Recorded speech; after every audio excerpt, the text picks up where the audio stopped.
Single mother to make a living. Takes care of a paraplegic Arab millionaire. But one day when looking through the door without asking, discovers the secret he was hiding. Malik Al-Rahman stood at the floor-to-ceiling window of his Manhattan penthouse, watching the city lights twinkle like stars beneath him. At 38, he had everything money could buy.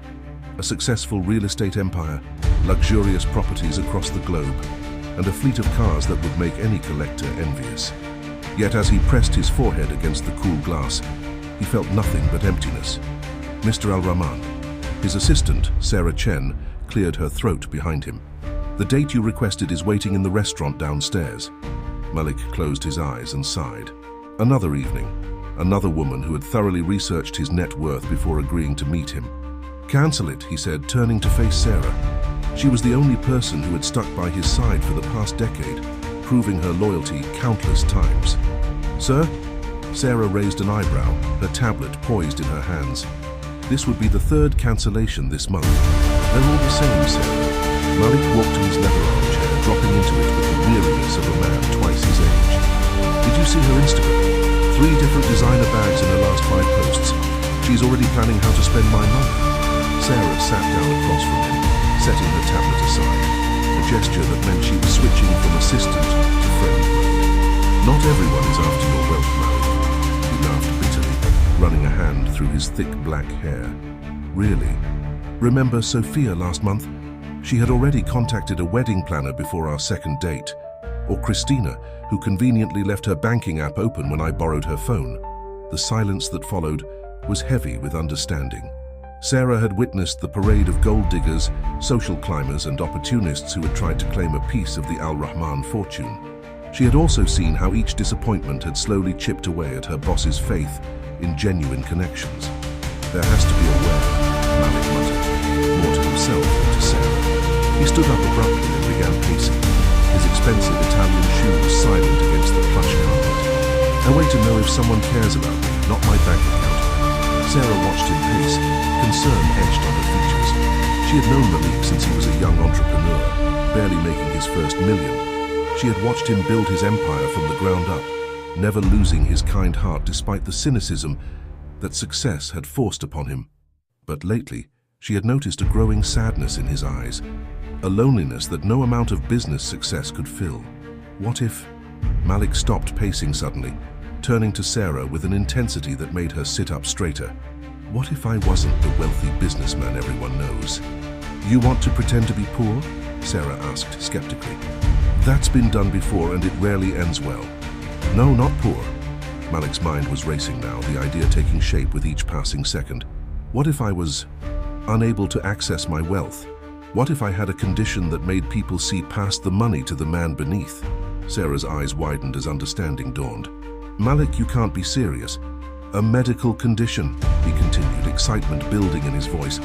Something that would require long-term care, something that would let me observe someone's true character over time. You want to pretend to be disabled? Sarah's voice was barely a whisper. That's a huge deception. Malik walked back to the window, his reflection overlaying the city lights.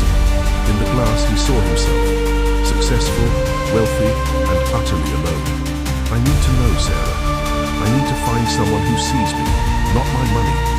Someone who would care for me even if I couldn't offer them anything but myself. Sarah stood up, her heels clicking against the floor as she approached him. And how exactly would this work? You can't just suddenly develop a condition overnight. We'll create a background story, Malik said, his business mind already crafting the details. A private medical condition, something that happened overseas. We'll need to be thorough, medical records, specialist consultations, everything to make it convincing. This is crazy, Sarah protested, but Malik could see her professional mind already working on the logistics. And what about your business, your public appearances? I'll work remotely, cite medical reasons for missing events. We can manage most things through video conferences. He turned to face her, his dark eyes pleading. Sarah, I need your help with this. You're the only one I trust. Sarah looked at her boss, her friend, and saw the desperation behind his determination. She had watched him build an empire but failed to build a life. Against her better judgment, she found herself nodding. We'll need to hire someone to care for you, she said finally. Someone who has no connection to your social circles. No knowledge of your business world. Yes, Malik agreed, relief flooding his features. Someone genuine. Someone who needs the job but isn't desperate enough to fake compassion. As they began to discuss the details of their elaborate plan, neither of them could have predicted how their lives would change in the months to come. Malik had built his fortune on calculated risks, but this would be different. This time he wasn't risking his money, he was risking his heart. 3 months later, Sarah sat in Malik's home office, scrolling through yet another stack of applications for the position of his personal caregiver. The past weeks had been a careful orchestration of their plan, creating a convincing medical history, modifying the penthouse with necessary equipment, and crafting a backstory that would withstand scrutiny.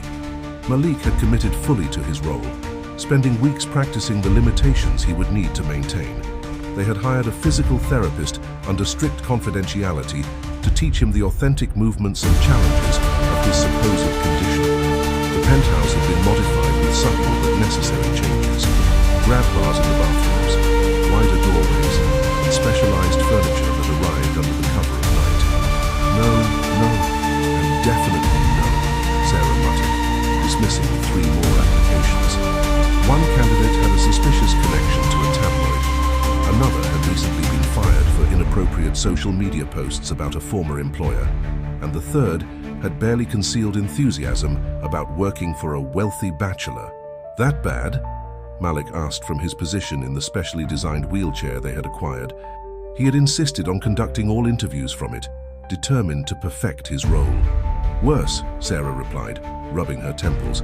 I'm starting to think this whole plan is impossible. Everyone who applies either recognizes your name or has questionable motivations. There has to be someone, Malik insisted, wheeling himself to the window, a movement he had practiced until it looked natural.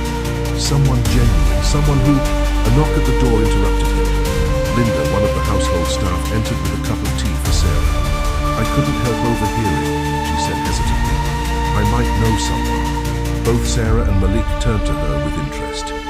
Linda had been with the household for years, managing the domestic staff with quiet efficiency. My friend from church, Linda continued, gaining confidence, Elena Martinez. She's a widow with a young son, James. She's been struggling since her husband passed away 3 years ago.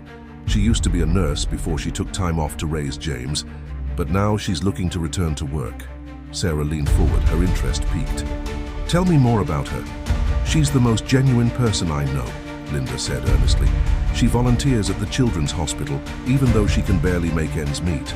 She's never asked for help, even when things were really tough, and she has actual medical training. Malik exchanged a glance with Sarah. They had specifically avoided hiring anyone with a medical background, fearing their deception would be too easily discovered. But something about Linda's description caught his attention. Would she recognize my name? He asked. Linda shook her head. She's not from that world at all. She's just focused on taking care of her son and making a life for them. She doesn't follow business news or society pages. Sarah was already typing notes on her tablet. How old is her son? James is 7, Linda replied. He's a sweet boy, very mature for his age. Eleanor's been trying to find work that would let her be there for him after school. Malik wheeled himself away from the window, thinking, the guest house on the property. It's been empty since the renovation. If she needs to be close for care duties. Sarah caught his meaning immediately. Live-in care would solve the scheduling issues we've been facing, and having her son here would make it more real, natural. Would she be interested? Malik asked Linda. I can ask her to send her resume, Linda offered. But I should warn you, she's very protective of James. She'll want to meet you first, make sure it's a safe environment for him. Good, Malik said softly. That's exactly what a mother should do. After Linda left, Sarah studied Malik's expression. A widow with a child, that's complicated, Malik. If this goes wrong, if she's as genuine as Linda says, maybe that's exactly what we need, Malik replied. Someone who understands loss, who values stability over luxury. Someone who sees people for who they are, not what they can offer. Sarah sighed, but began drafting an email. I'll contact her tomorrow, but Malik? She waited until he met her gaze. Remember that you're not just risking your own heart anymore. There's a child involved now. Malik nodded solemnly. The weight of what they were about to do settled over him like a heavy cloak. He had planned for every contingency, created detailed backstories and explanations, but he hadn't planned for this, the possibility of affecting not just one life, but two. As Sarah left the office, Malik remained by the window, watching the sunset paint the city in shades of gold and pink. For the first time since they had begun this elaborate deception, he felt a flicker of doubt. Was he right to involve a widow and her young son in his search for genuine connection? Or was he about to make the biggest mistake of his life? But as he recalled the parade of fortune hunters and social climbers who had pursued him over the years, he steeled his resolve. If Elena Martinez was as genuine as Linda claimed, maybe this was his chance to find what he had been searching for. Someone who would see past his wealth to the man beneath. Someone who could make his endless success finally mean something. Elena Martinez stood at the imposing gates of the Al Rahman estate, clutching her portfolio with one hand and holding James's small hand with the other. The 7-year-old boy gazed up at the magnificent mansion with wide-eyed wonder, his dark curls ruffling in the spring breeze. "Mommy, it looks like a castle," James whispered, squeezing her hand. Eleanor managed a nervous smile. "Remember what we talked about, Nico? This is a job interview, so you need to be on your best behavior while we meet Mr. Al Rahman." The gates swung open silently, and Sarah Chen emerged from the main entrance to greet them. Eleanor had spoken with her several times on the phone, but the assistant's professional demeanor was even more impressive in person. "Mrs. Martinez, welcome," Sarah said warmly, then knelt to James's eye level. "And you must be James. I heard you like superheroes. We have a fantastic library with some comic books that you might enjoy while your mom and I talk." James's eyes lit up, but he looked to Elena for permission. She nodded and Sarah gestured to Linda, who had appeared in the doorway. "Linda will show you the library, James. Your mum will join you soon." As James went with Linda, Eleanor followed Sarah into the mansion. The interior was elegant but not ostentatious, with warm woods and comfortable furnishings that spoke of taste rather than showing off wealth. Sarah led her to a sunlit sitting room where a man sat in a wheelchair near the window. "Mr. Al Rahman," Sarah announced. "Elena Martinez is here." Malik turned his wheelchair smoothly, and Elena's nursing instincts immediately kicked in as she assessed his movements. His control of the chair was precise, but slightly hesitant, as if he was still adjusting to it. His dark eyes met hers with an intensity that caught her off guard. "Mrs. Martinez," he said, his voice carrying a slight accent. "Please sit down." Eleanor took a seat across from him, noting how he positioned his chair to catch the natural light. "Thank you for considering my application, Mr. Al Rahman. Linda speaks very highly of you." "Linda is a valued member of our household," Malik replied, studying her with those penetrating eyes. "She tells me you were a nurse." "Yes, at Mount Sinai Hospital," Elena confirmed. "I specialized in rehabilitation care before I took time off when James was born." Sarah sat quietly in a corner, tablet in hand, as Elena and Malik discussed her experience. Eleanor found herself drawn into the conversation, impressed by the thoughtful questions he asked about patient care and rehabilitation techniques. "And your son," Malik said carefully. "How does he feel about you returning to work?" Eleanor's expression softened. "James understands that things have been challenging since his father passed. He's remarkably mature for his age, but I've been hesitant to take positions that would keep me away from him for long hours." Malik nodded, wheeling himself slightly closer. "That's why we're offering the guest house as part of the position. It would allow you to be close to both your work and your son." Elena's heart skipped a beat. The guest house would solve so many of their problems. No more struggling with rent, no long commute. A safe place for James. But years of nursing had taught her to look beyond surface appearances. "May I ask about your condition, Mr. Al Rahman, to better understand what care you might need?" A shadow passed over Malik's features. "An accident overseas," he said quietly. "The details are difficult to discuss, but Sarah has my complete medical history prepared for you, should you accept the position." Elena noticed how his hands gripped the wheelchair's armrests slightly tighter, a common gesture of discomfort she'd observed in many patients. "Of course, I apologize if I made you uncomfortable." "No apology necessary," Malik assured her. "Your professional thoroughness is commendable. Would you like to see the guest house? It's just through the gardens." Eleanor hesitated. "Actually, if you don't mind, I'd like to check on James first." Something like approval flickered in Malik's eyes. Of course, family first. I respect that. Sarah can show you to the library. As Elena followed Sarah through the mansion's corridors, she felt Malik's gaze following her. There was something about him she couldn't quite put her finger on, a depth behind his professional facade that intrigued her. They found James sitting cross-legged on a plush carpet, surrounded by comic books, with Linda nearby. He looked up at Elena with shining eyes. "Mom, they have the whole Justice League series." Elena felt tears prick at her corners of her eyes. James hadn't looked this excited about anything since his father passed. She turned to Sarah, her decision made. "Could we see the guest house now?" Sarah smiled knowingly. "Of course. And Mrs. Martinez? The library will be available to James anytime. Mr. Paraplegic believes strongly in encouraging children to read." As they walked toward the guest house, Elena's mind was already racing with possibilities. The position would offer stability, a good environment for James, and the chance to use her nursing skills again. Yet something nagged at her, subtle inconsistencies in Malik's movements, the way he held himself in the chair. But she pushed those thoughts aside.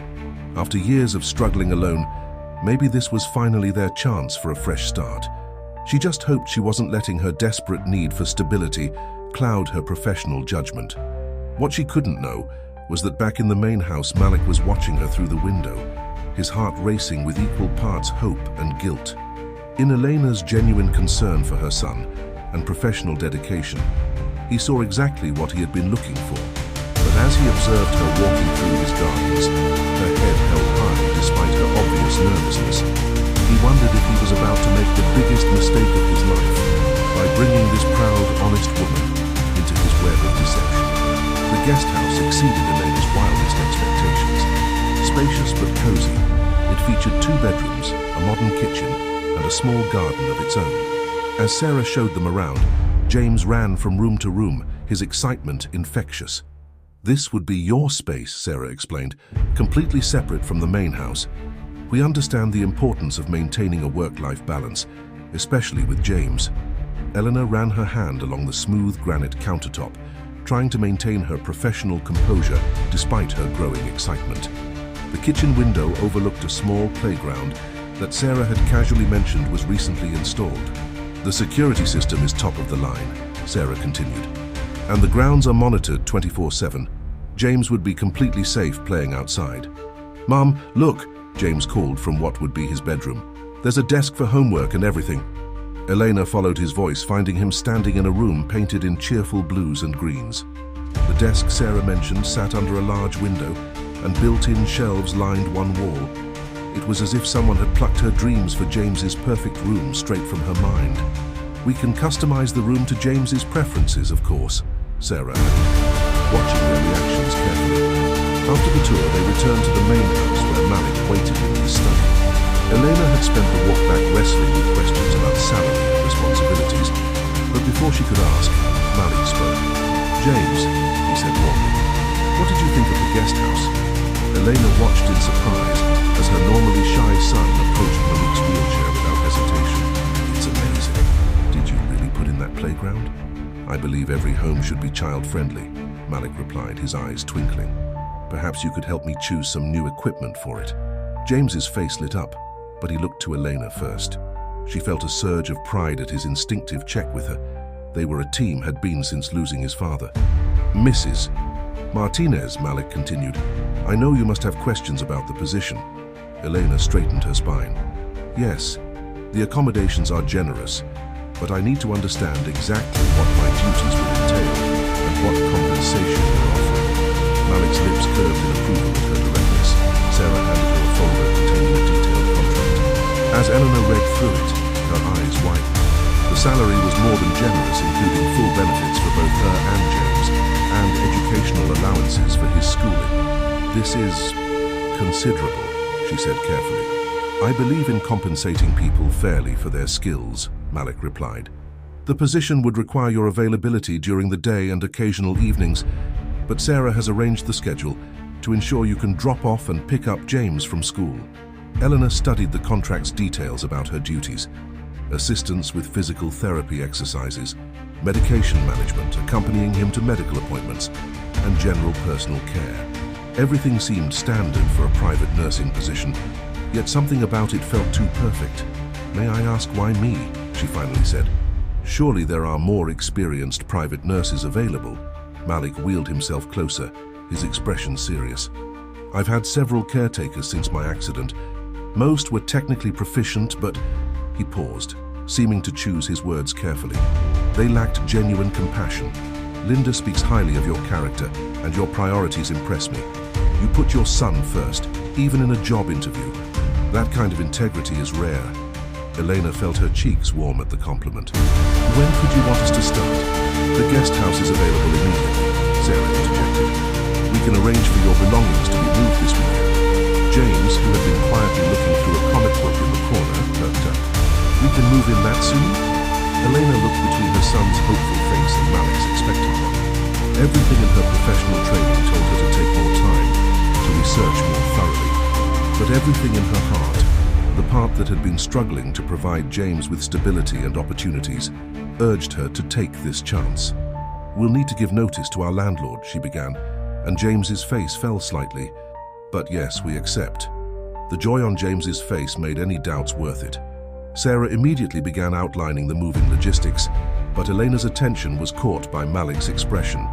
For a moment, something like guilt flickered across his features, but it was gone so quickly she thought she might have imagined it. As they prepared to leave, Malik pulled James over one more time. "I have something for you," he said, reaching into his desk drawer and pulling out a leather-bound book. "This was my favorite story when I was your age." James accepted the book reverently, a collection of Arabian Nights tales with beautiful illustrations. "Thank you, Mr. Al-Rahman. Please call me Malik," he said, then glanced at Elena. "Both of you."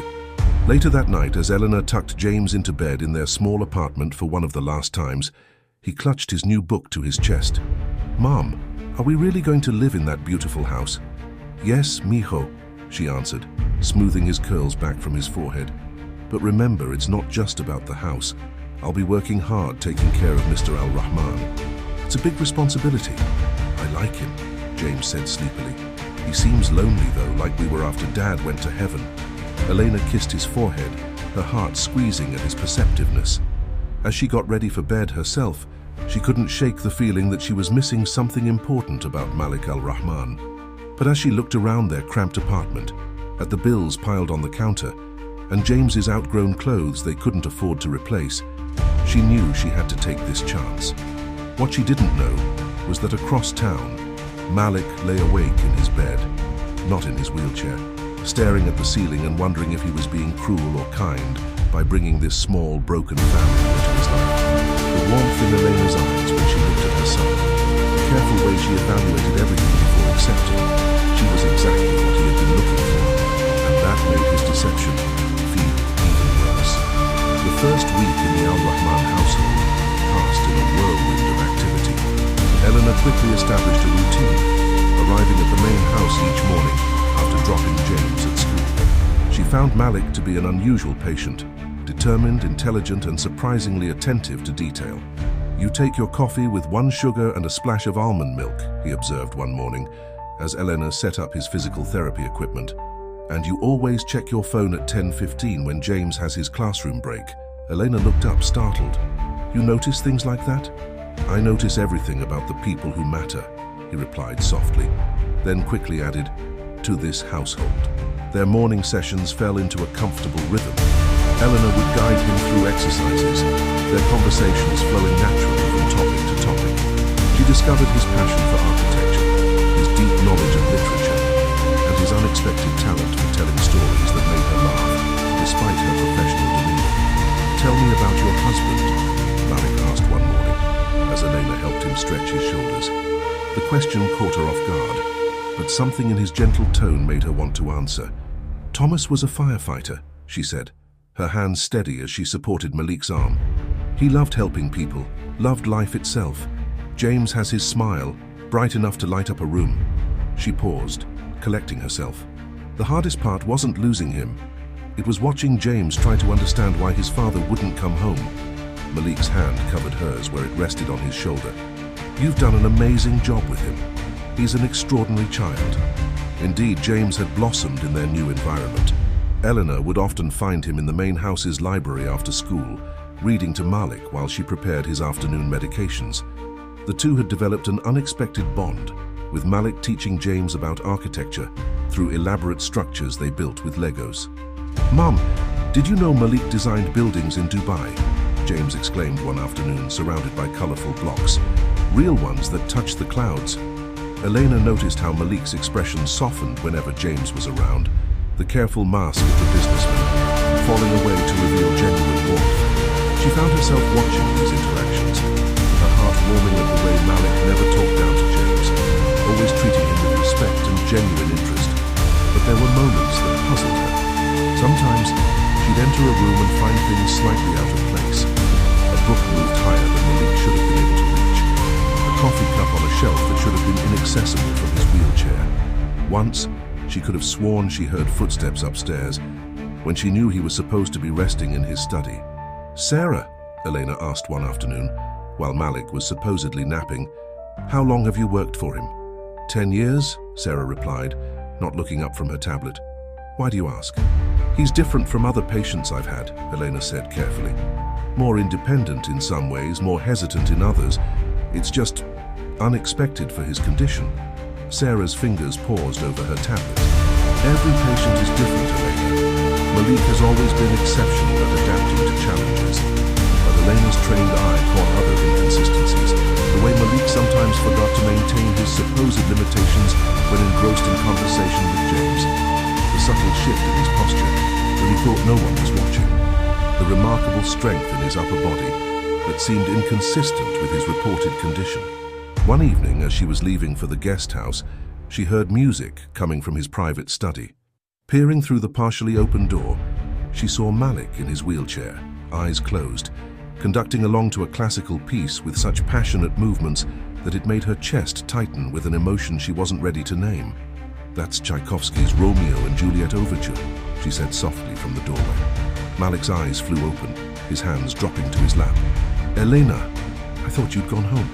"James is at a school friend's house for dinner," she explained, stepping into the room. "I didn't know you enjoyed classical music."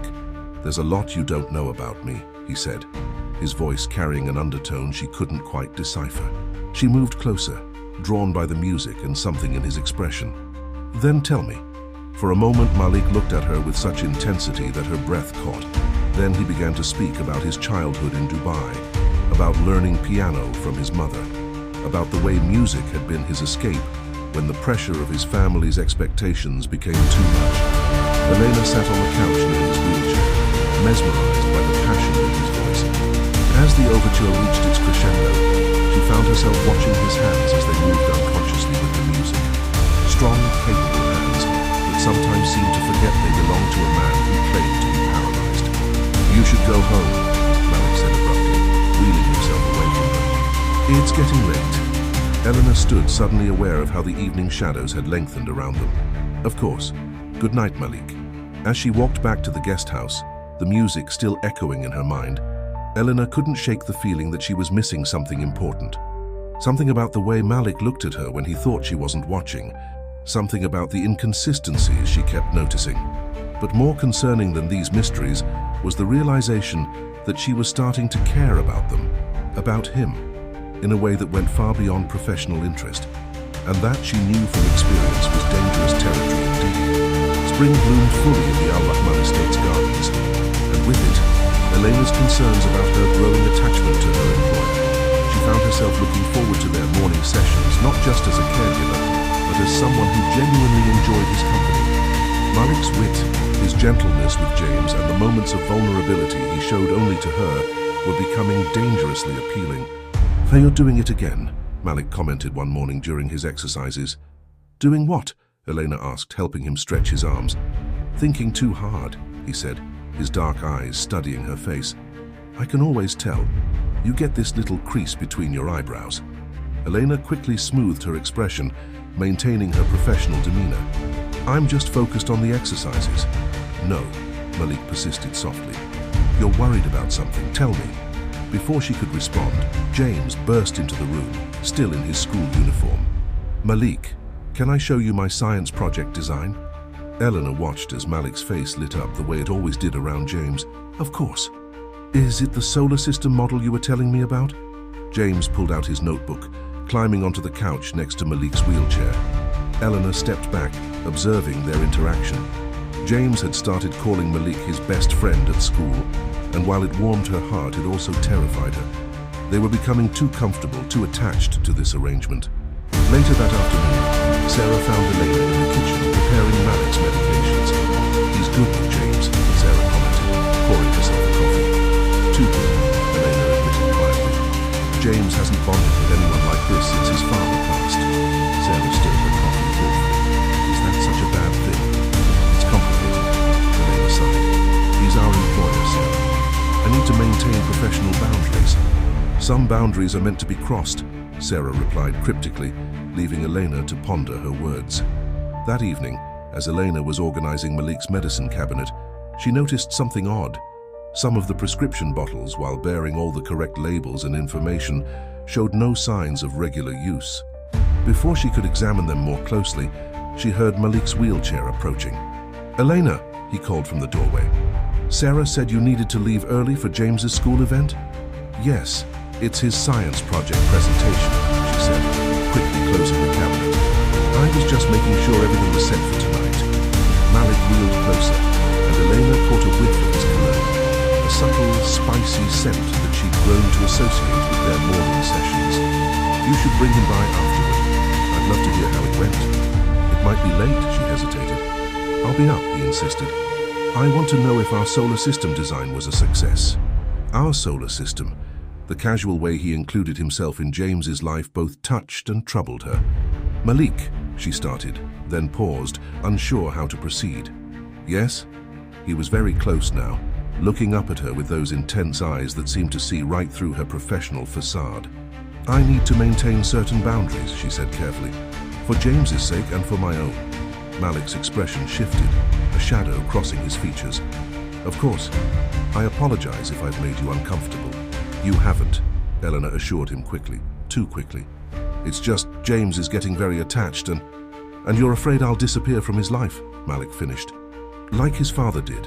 The blunt assessment startled her. "That's not what I—" "Eleanor!" Malik reached for her hand, his touch sending an unexpected jolt through her.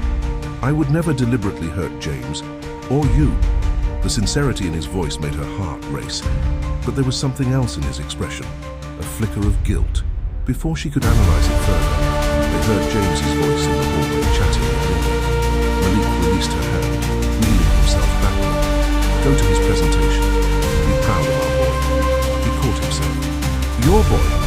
That night, after James's successful presentation, his solar system model earned top marks.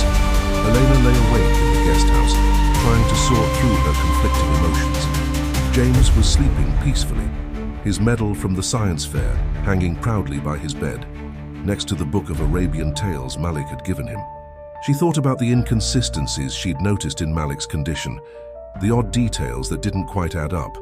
But more than that, she thought about the way he looked at her when he thought she wasn't watching, the gentleness in his voice when he spoke to James, the underlying current of something deeper in their every interaction. In the main house, Malik stood at his bedroom window watching the light go out in the guest house. The guilt that had become his constant companion weighed heavily on him. Elena's professional concerns about boundaries were valid, but they weren't the real barrier between them. That honor belonged to the elaborate lie he was living, a deception that grew more painful with each genuine smile she gave him, each moment of trust she placed in him. He had set out to find someone who would care for him, despite his supposed disability. But instead, he had found someone whose integrity made his deception feel like a betrayal. Elena's honesty, her dedication to her son, her genuine concern for his well-being, everything that drew him to her also reminded him of how unworthy he was of her trust. As he turned away from the window, moving freely in the privacy of his room, Malik realized he was falling in love not just with Elena, but with the idea of the family they could be. He, Elena, and James together. And that made the truth he would eventually have to reveal all the more devastating. Summer arrived at the Al Rahman estate, bringing with it longer days and mounting tensions. Elena found herself increasingly distracted by the small details that didn't align with Malik's supposed condition. Her medical training warred with her growing emotional attachment, making each day a complex dance of professional observation and personal confusion. One particularly warm morning, she arrived early to find the pool house lights on. Through the floor-to-ceiling windows, she saw movement, a figure doing laps in the indoor pool. Her heart stopped. The powerful strokes cutting through the water couldn't belong to a man with Malik's claimed limitations. She stepped back quickly, hiding behind a column as Sarah emerged from the main house. The assistant hurried to the pool house, and moments later, the swimming stopped. When Elena entered the main house 15 minutes later, she found Malik in his wheelchair in the study, hair suspiciously damp. "You're early," he commented, not quite meeting her eyes. "I thought we could try some new exercises today," Elena said carefully, studying his reaction. "Perhaps some water therapy." "The pool looks lovely." Malik's fingers tightened almost imperceptibly on his wheelchair's armrests. "I'm not comfortable with that yet." "Of course," Elena replied, noting how Sarah, standing in the doorway, relaxed slightly at Malik's response. The morning proceeded as usual, but Elena's mind kept returning to what she'd seen. It wasn't just the swimming, it was the accumulation of all the small inconsistencies she'd observed over the past months. The mysteriously moved objects, the unused medications, the moments when he seemed to forget his supposed limitations. That afternoon, while Malik was on a video conference call, Elena found herself in his private study, looking for his medical files. Her conscience screamed that this was a violation of trust, but her professional instincts demanded answers. "What are you doing?" Elena whirled around to find Sarah in the doorway, her expression unreadable. "His medical records," Elena said firmly, deciding honesty was her best option. "I need to see them. Something isn't adding up, Sarah." Sarah closed the door behind her. "Elena, you're an excellent caregiver. Malik values you greatly. Perhaps some things are better left unquestioned. Not when it involves my professional integrity," Elena countered, "or my son's emotional well-being. James adores Malik. If something isn't right here, nothing here will hurt James," Sarah interrupted, her voice gentler. "Or you. That I can promise." Before Elena could respond, they heard James's voice in the hallway returning from school. Sarah gave her a meaningful look before opening the door. "Think carefully about what you really want to know, Elena. Some answers change everything." That evening, Elena watched from the guest house window as Malik's lights burned late into the night. James was asleep upstairs, his room filled with models and projects he and Malik had worked on together. On his desk sat a college-level architecture book Malik had given him, marked with sticky notes where they discussed different concepts. Her phone buzzed with a text from her sister. "How's the job going? Still falling for your handsome boss?" Elena stared at the message, her throat tight. Was that what was really bothering her? Not the medical inconsistencies, but the way her heart raced when Malik smiled at her. The way she'd begun to imagine a future that was more than just professional. A movement caught her eye, a figure walking past Malik's study window, walking not in a wheelchair. She watched, frozen, as the silhouette moved with fluid grace, pacing back and forth. There was no mistaking that profile, the way he ran his hands through his hair in frustration. Her phone buzzed again, this time with a message from Malik himself. "Thank you for today. Your presence makes everything brighter." Elena sat in the dark, staring at the message as tears pricked at her eyes. The man she was growing to care for, the man her son adored, was living a lie. But why? The wealth, the power, the success, it was all real. What could be worth this elaborate deception? In the main house, Malik finally stopped pacing and sank into his desk chair, head in his hands. On his desk sat a framed photo taken at James's science fair, the three of them together smiling like a real family. Elena's genuine smile, full of pride for her son, haunted him. How much longer could he maintain this charade? And more importantly, should he? Sarah's words from their earlier conversation echoed in his mind. "You created this situation to find someone genuine. Well, you found her.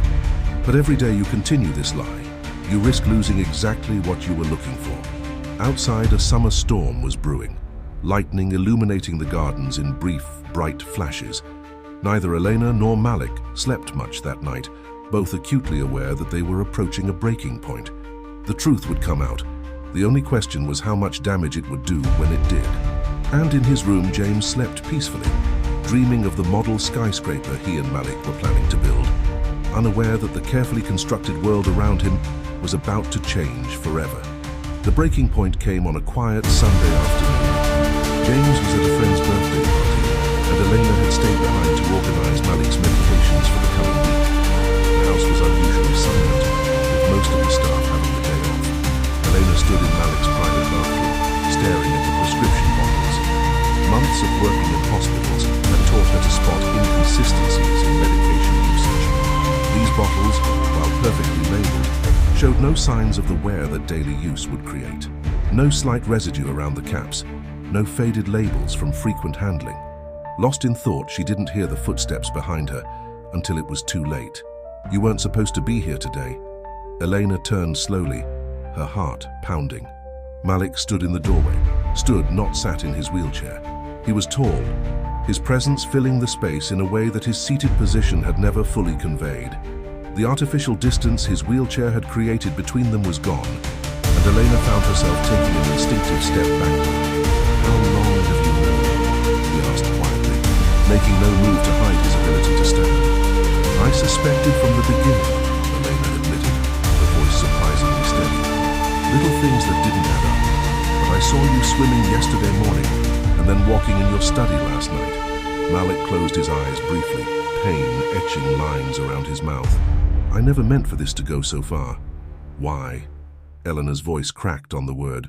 "Why would you pretend to be disabled? Do you know how many people struggle with real disabilities? How many families I've watched cope with genuine paralysis? I needed to know," Malik said, taking a step toward her. "I needed to find someone who would care about me, not my wealth or position. Someone genuine. So you lied." Elena's professional calm finally shattered. "You manipulated people's compassion." "My compassion?" "Elena, please, don't." She held up a hand, tears threatening to fall. "Do you know what this will do to James? He trusts you. He talks about you constantly at school, about his friend Malik, who teaches him about buildings despite being in a wheelchair. He's proud of your friendship, inspired by your supposed resilience." Malik's face crumpled. "James is one of the best things that's ever happened to me.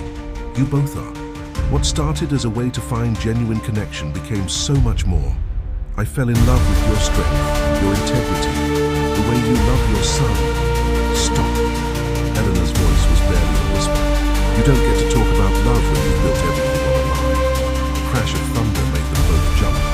Neither had noticed the storm gathering outside. Rain began to pelt the windows, matching the storm of emotions in the room. "I was going to tell you," Malik said desperately. "I've been trying to find the right way, the right time." "When?" Elena demanded. "After James became completely attached. After I..." She cut herself off, but they both heard the unspoken words hanging in the air. Lightning flashed, illuminating the pain on Malik's face. "I never meant to hurt you, either of you. The deception was meant to find someone genuine, but you exceeded everything I could have hoped for. Your kindness, your dedication, the way you see people for who they really are. Except I didn't see you, did I?" Elena's laugh was bitter. "I saw what you wanted me to see. A lie." "No." Malik stepped closer, his eyes intense. "You saw me more clearly than anyone ever has. The chair didn't matter. You responded to who I am, not what I appeared to be. That's what made this so hard.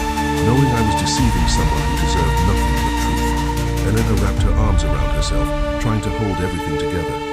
"I need to get James. Please." Malik reached for her, then dropped his hand when she flinched away. "Let me explain everything. Let me try to make this right." "Make it right?" Elena's voice rose slightly. "You manipulated people's empathy. You let my son believe in a version of you that doesn't exist. How do you make that right?" Sarah appeared in the doorway, taking in the scene with understanding. "Elena, let me drive you to pick up James." "No," Elena said firmly. I need time to think, to figure out how to explain this to my son. To process how the man I was falling in love with doesn't actually exist." The confession hung in the air between them, made more painful by its past tense. Malik took a step forward, but Elena backed away. "I have to go," she whispered, moving past him and Sarah. Neither tried to stop her as she fled through the rain to the guest house. Malik stood at the window watching her go, his elaborate deception crumbling around him like a house of cards. Sarah placed a hand on his shoulder. "What have I done?" he asked brokenly. "You found what you were looking for," Sarah replied softly. "Now you have to decide if you're brave enough to fight for it. Not as the man in the wheelchair, but as yourself." The storm raged outside, matching the turmoil in both houses. In the guest house, Eleanor sat in the dark, trying to figure out how to protect her son's heart when her own was breaking. And in the main house, Malik realized that in trying to find genuine love, he might have destroyed his only real chance at it. The week following the revelation was the hardest of Elena's life. Explaining to James why they needed to temporarily move back to their old apartment had broken her heart. The boy's confusion and distress when she told him they couldn't see Malik for a while had been almost unbearable. "But why, Mom?" James had asked, clutching the architecture book Malik had given him. "Did I do something wrong?" "No, mijo," Elena had assured him, pulling him close. "You did nothing wrong. Sometimes grown-ups make mistakes that hurt other people, even when they don't mean to." Now, sitting in their cramped apartment, Eleanor watched James listlessly push his cereal around his bowl. The contrast between their current situation and the comfort of the guest house was stark, but it wasn't the luxury she missed. It was the warmth of the life they'd begun to build there. Her phone buzzed for the 100th time with messages from Malik. She'd read them all, even though she hadn't responded. "Please let me explain everything." James left his solar system model. "I can bring it to him. I know I don't deserve your forgiveness, but he doesn't deserve to suffer for my mistake. The guest house is still yours, no strings attached." The last message had come this morning. "I'm not asking you to forgive me. I'm asking you to let me make it right, not for me, but for James. He's the closest thing to a son I've ever known." Eleanor's sister Maria sat across from her at their tiny kitchen table, watching her read the messages. "You know," Maria said carefully, "for someone who lied about being disabled, he seems genuinely disabled by losing you two." "That's not funny," Elena muttered, but there was no heat in her words. "It's not meant to be," Maria replied. "Look, what he did was wrong, no question. But from what you've told me, everything else was real. The way he cared for James, the person he was with, both of you. How can I trust anything about him?" Eleanor asked, running her hands through her hair in frustration. "He built everything on a lie." "Did he?" Maria challenged. "The lie was about his physical condition. But the man who spent hours teaching James about architecture, who remembered how you take your coffee, who looked at you like you hung the moon, was that a lie too?" Before Elena could respond, James came into the kitchen, his face brightening slightly as he held up his phone. "Mama, Linda sent me a picture of the garden. The sunflowers we planted with Malik are blooming." Elena's heart clenched. The afternoon they'd spent planting those flowers had been one of her favorite memories, Malik offering suggestions from his wheelchair, while James enthusiastically dug holes, and Elena taught him about proper plant spacing. Now she wondered if Malik had wanted to jump up and help, if maintaining his deception had been as painful for him as learning about it had been for her. "Can we at least go see them?" James asked hopefully. "Please. Linda says Malik hasn't been in the garden since we left. She says he just sits in his study all day, for real this time." Eleanor exchanged a look with Maria, who raised an eyebrow meaningfully. "You can't hide in this apartment forever, Hermana. And from what you've told me about Sarah's salary offer for you to continue as the house manager, even without the caregiver duties, he's trying to make things right." "I don't care about the money," Elena protested. "No," Maria agreed. "You care about him, and he clearly cares about both of you. The question is that enough to at least hear him out?" Later that night, after James had gone to bed, Elena found herself looking at the last photo taken at the estate, the three of them at James's science fair. Malik was in his wheelchair, but she now noticed things she hadn't before. The way his body naturally oriented toward them, the genuine joy in his smile, the protective way he positioned himself near James. Her phone buzzed with another message from Sarah. "He donated the wheelchair to the Children's Hospital Rehabilitation Ward today. Said he couldn't bear to look at the symbol of how he hurt you. Elena, he's trying to become the man you thought he was, the man you helped him want to be." Elena closed her eyes, remembering all the moments that had felt so real, the late-night conversations about their hopes and fears, the way he'd light up when James mastered a new concept, the gentle touch of his hand, when he thought she needed support. Had it all been tainted by the lie, or had the lie simply been the misguided path that led them to something genuine? In the main house, Malik stood at his study window, staring at the blooming sunflowers in the garden. The wheelchair that had been his prop in prison stood empty in the corner of his office. Tomorrow it would go to people who truly needed it, while he would have to learn to stand on his own, literally and figuratively, if he wanted any chance of earning back the trust he'd destroyed.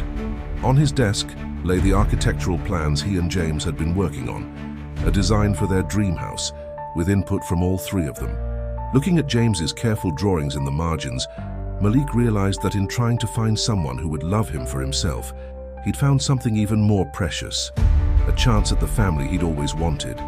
And he'd risked it all with a lie that had seemed so necessary at the time, but now felt like the biggest mistake of his life. The question was, could love and trust once shattered be rebuilt? Or had his search for genuine connection destroyed the most genuine thing he'd ever found?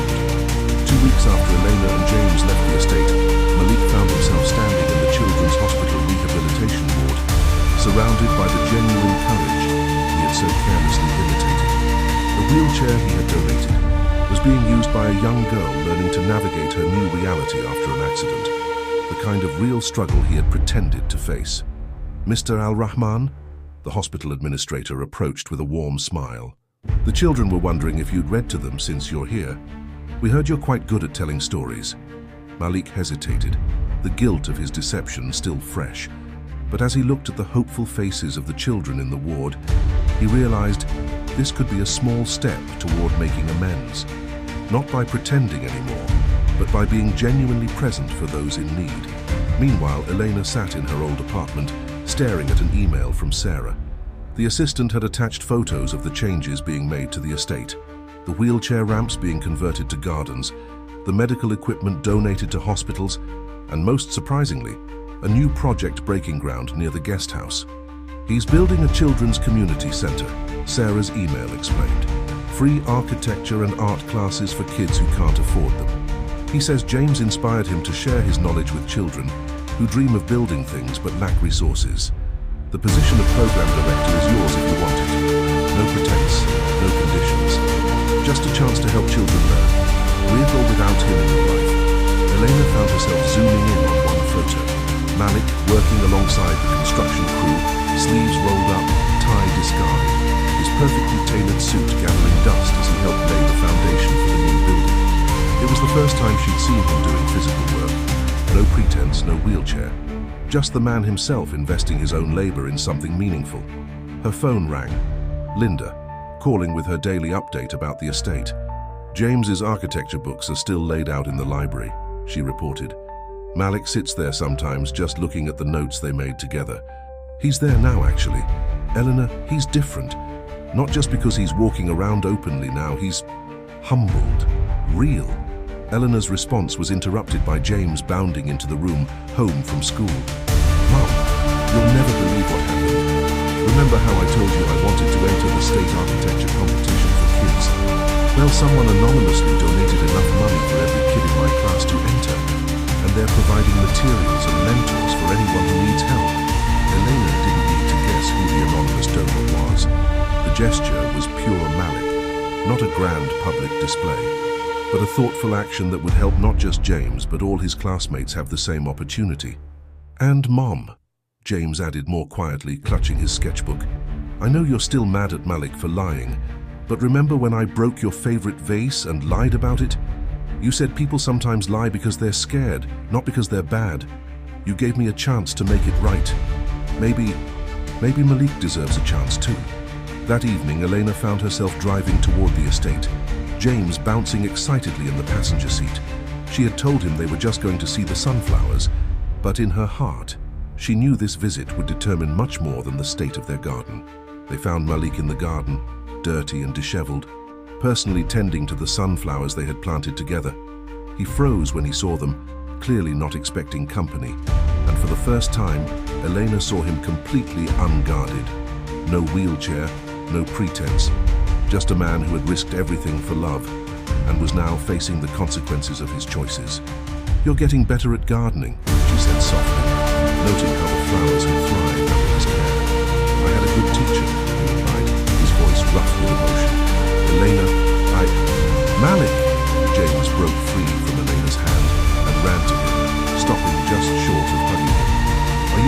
friend, even without the wheelchair. Malik knelt down to James's level, his eyes glistening. I will always be your friend, James, if you'll have me. I'm so sorry I lied to you both. Mum says people who are really sorry show it by their actions, not just their words, James said seriously, repeating Elena's frequent lesson. Your mom is a very wise woman, Malik agreed, glancing up at Elena. That's why I'm trying to show how sorry I am by my actions. The community center, the architecture program. I want to be the man you both thought I was, not by pretending, but by actually being that person. Eleanor stepped closer, touching one of the sunflowers. These grew strong because they had a good foundation, she said carefully. Trust is like that too. It needs a solid foundation to grow. I know I destroyed that foundation, Malik acknowledged, standing slowly. But I'm willing to rebuild it, brick by brick, if you'll let me. Not from a wheelchair this time, but standing on my own 2 feet, being exactly who I am. James looked between them hopefully, and Elena felt her carefully constructed walls begin to crack. The man standing before her was both familiar and new, the same person who had captured her heart, but now stripped of pretense, humbled by his mistakes, and genuinely trying to be better. The sunflowers need daily care, she said finally. James has missed his architecture lessons, and I hear there's a new community center that needs a program director. It wasn't forgiveness, not yet. But as James's face lit up and Malik's eyes filled with cautious hope, Elena realized it was something just as important. It was a beginning, a chance to rebuild what had been broken, this time on a foundation of truth. Standing in the garden they had planted together, surrounded by the blooming results of their shared care, they all felt the shift, the possibility that sometimes love, like flowers, can grow stronger after a storm, as long as someone is willing to tend it with patience, honesty, and unwavering care. The autumn breeze rustled through the nearly completed community center as Elena stood in what would soon be her office. Through the large windows, she could see children from the neighborhood already gathering in the courtyard, drawn by the promise of art supplies and architecture lessons. The past month had been a careful dance of rebuilding, not just the physical structure, but the trust between them. What do you think? Malik asked from the doorway, his presence both familiar and different now that he stood tall and unencumbered. Sarah suggested adding more windows to let in natural light. It's perfect, Eleanor replied, turning to face him. They had settled into a new rhythm, professional collaboration during the day, careful personal conversations in the margins. The children will love it. Like James loves it? Malik smiled softly. He's already recruited half his class to join the weekend programs. The mention of James brought a warmth to Elena's heart. Her son had been their bridge back to each other, his natural forgiveness showing them both the way forward. He now spent Tuesday and Thursday afternoons at the estate, working with Malik on his competition project, while Elena observed their interactions with growing comfort. He asked me something interesting yesterday, Elena said, moving to arrange art supplies on the shelves. He wanted to know if it was okay to love someone even after they made a big mistake. Malik's breath caught audibly. What did you tell him? I told him that love isn't about being perfect, Elena replied, finally turning to meet his gaze. It's about being honest, accepting responsibility for our mistakes, and working to be better. The silence between them was heavy with meaning. Since their reunion in the garden, they had taken small steps toward each other, shared meals with James, long conversations about their pasts, honest discussions about their fears and hopes. I've been thinking about mistakes, Malik said quietly, moving to help her with the supplies. Not just mine, but the ones we all make when we're afraid of being hurt. I spent so long hiding behind wealth and status that when I wanted something real, I hid behind a different kind of facade. The wheelchair, Elena nodded. But you saw through both facades, he continued. You weren't impressed by my wealth, and you were suspicious of my supposed disability. You just saw me. I saw someone who cared deeply about my son, Eleanor admitted. Someone who listened when I talked about Thomas, who remembered tiny details about our lives, who made us feel like we belonged somewhere again. Their hands brushed as they both reached for the same set of pencils, and neither pulled away immediately. The touch was electric, familiar yet new in its honesty. Elena, Malik started, but was interrupted by excited voices in the hallway. James burst in, followed by a group of his classmates. all clutching sketchbooks and talking animatedly about their competition projects.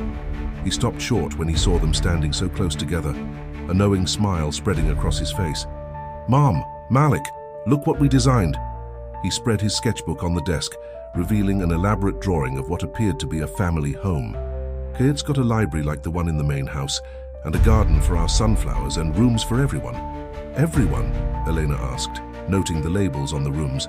"Mom's studio, Malik's office, James's workshop." "Well, yeah," James said matter-of-factly. "For when we're all living together again.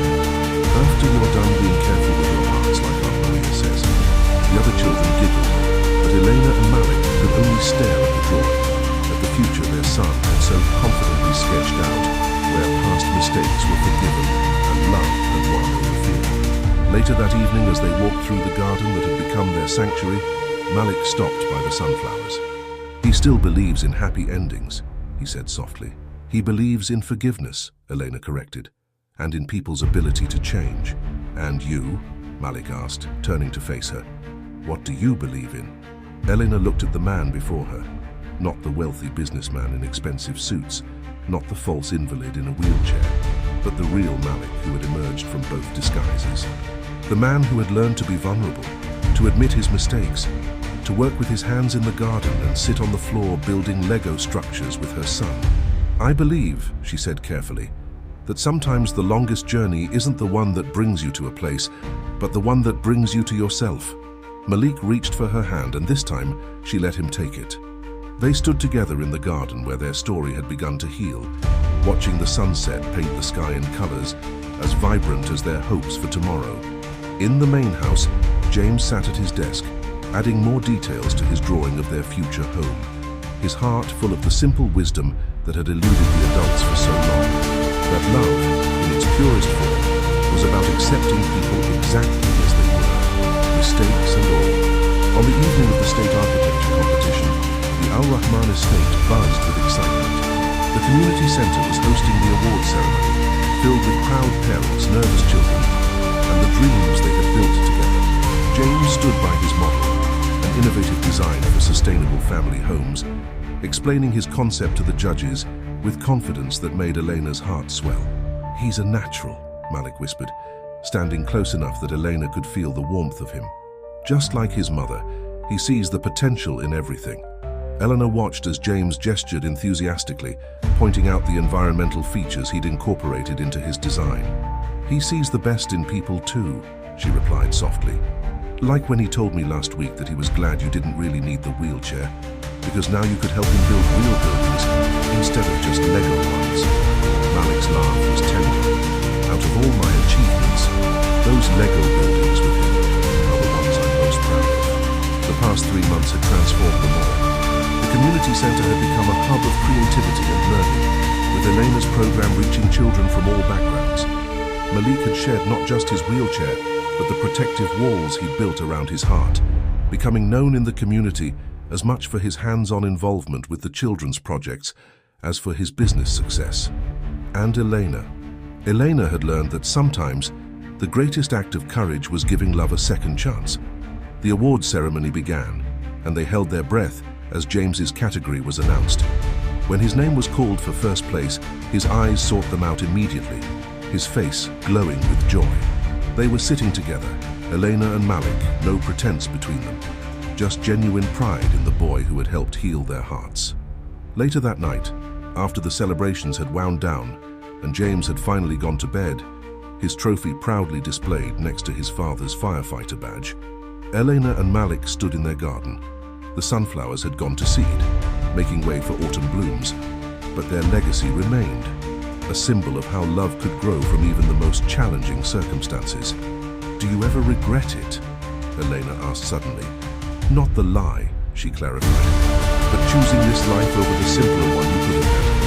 Malik turned to her, his eyes reflecting the soft garden lights. "I regret the way I went about finding it, but this life with you and James, it's everything I never knew I was looking for." He reached into his pocket and pulled out a small, warm notebook. "I want to show you something." He opened it to reveal sketches and notes dating back to their first meeting. "I wrote down everything. Every genuine moment, every time I almost told you the truth, every reason I fell in love with you despite my own deception.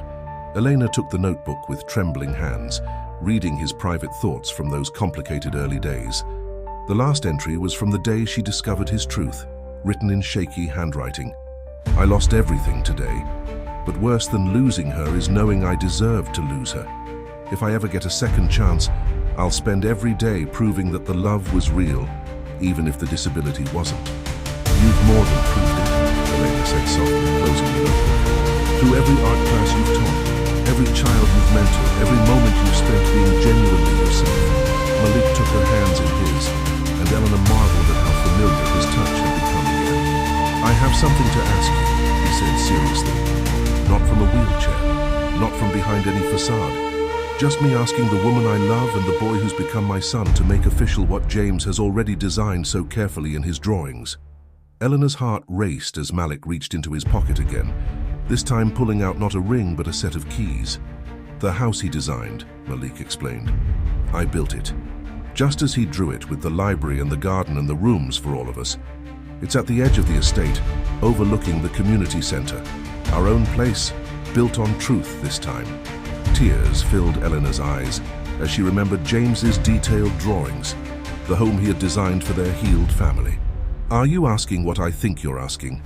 Malik smiled, the same smile that had first captured her heart, but now without any shadows behind it. I'm asking if you and James would make me the happiest man in the world. Not the richest, not the most successful, just the happiest, by becoming my family. Officially, completely, truthfully. Elena looked at the keys in his hand, keys to a future built on honesty, shaped by forgiveness and warmed by love. James will be thrilled, she said softly. He's been planning this longer than either of us. And you? Malik asked, his voice tender. Elena reached for the keys, but instead of taking them, she pulled him close and kissed him. Their first kiss since discovering his truth.